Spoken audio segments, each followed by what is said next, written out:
Okay, here are airplanes. What we want to feel in this movement is that attachment right on that seat bone. So I really want you to find a position where you feel where the hamstrings are attached on there. Now that means that you will need to alter your body to make sure you feel that. Once you find it, that part's going to stay the same. Then what's moving is going to be this seat bone, or this hip bone is going to go up and down as we go. Okay, we're going to use the wall because I don't want you to worry about balancing, but I also want you to use the wall to remind you what you're doing from, the rib cage up as well. Are you letting the shoulders come on up? Are you twisting at the rib cage, or are you bringing the whole thing together? Here's what it's going to look like, okay? So you're going to go ahead and push into the wall. We are going to come on into a hinge position, all right?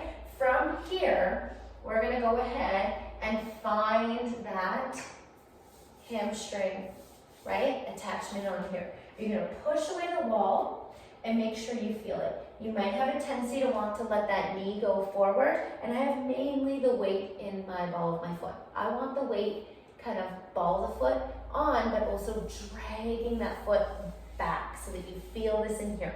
Now this leg's gonna stay exactly where it is now that I've found it. I'm gonna push away the floor, and I'm gonna take this foot and flex that foot. Okay, so no dead foot. I'm gonna push it like it's in a pedal. I'm gonna go ahead and I'm just gonna show it in this way so you can see, but you're still in that same position. Okay, you're in here and you're going to take this hip bone and bring it around while this leg stays the same. I'm kind of off balance. I'm going to show it in a minute. And then this comes on up. So it looks like this, and I'll show it on both legs so you have a good visual. So we're coming in here. I feel like I've picked that up. I'm pushing that out, and I'm going to bring that hip bone towards that inner thigh.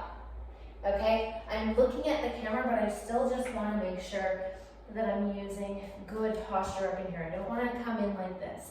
Push away the floor to keep all that tension on. Then I'm going to take that hip bone, that flex foot, and bring it out to the other side. I'm going to go ahead and roll that hip in. I'm going to show it on this side. Okay, so I've loaded that up. And now watch, this hip goes up. This leg stays the same. You can even put your hand on your glute to make sure it's working. And then you're going to go ahead and turn and then really feel right into that glute. And then you're going to go ahead, push away the floor, all four corners. All right, just going to show it here. Load it up. Using that balance, you're going to feel your hips start to open up, and you're going to feel some stability.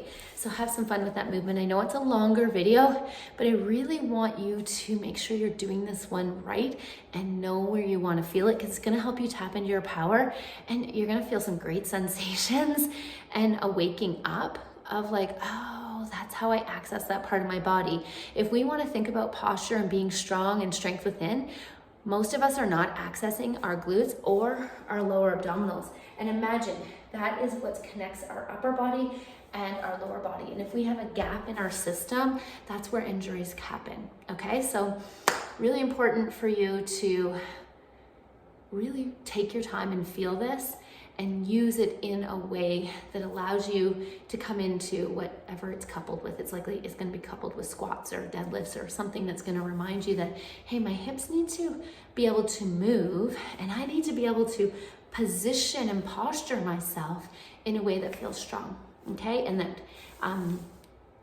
everything's in alignment. All right, have some fun with this. Remember, any questions you have, please just let me know. I'm excited for this to be in the next group of exercises.